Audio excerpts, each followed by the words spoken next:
So earlier in this chapter, you learned about theoretical yield. And that was the thing that you got when you started with like a gram amount and when you converted it into product using something that kind of looked like this. And we talked about how it wasn't really realistic. You won't ever really get this number, but that we use it to tell how good another number is. That's what percent yield is about telling us. So we're going to look at percent yield, but theoretical yield is half of the battle or part of the information. So you will have to make sure that you have a theoretical yield, which is the product amount produced. It's not really what's produced, it's what math tells us. But of course, we all know that math isn't the same as everyday life, at least not in terms of doing reactions. So percent yield, this is a way that scientists measure not just how well a reaction works, but also if it is, and so if we think about reactions, this is big money, right?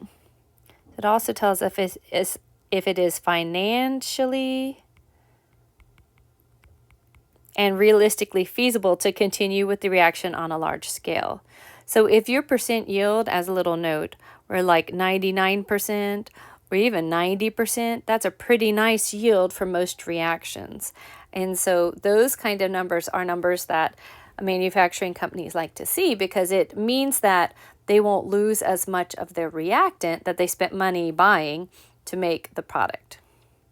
There's some other things that come into play here, though. Another thing that can come into play is if the reactant has like a lot of little side products made with it, then you have to clean it up. And sometimes cleanup, which is not measured with percent yield, sometimes the cleanup process can take so many steps that it's also not financially feasible to have a reaction work. So for the purposes of Gen Chem 1, we're using percent yield as a judge of that. As a little note, your grades are percent yield out of 100. The 100 is the perfect that like almost no one gets. Your grade, that's what actually really happens, is the actual amount.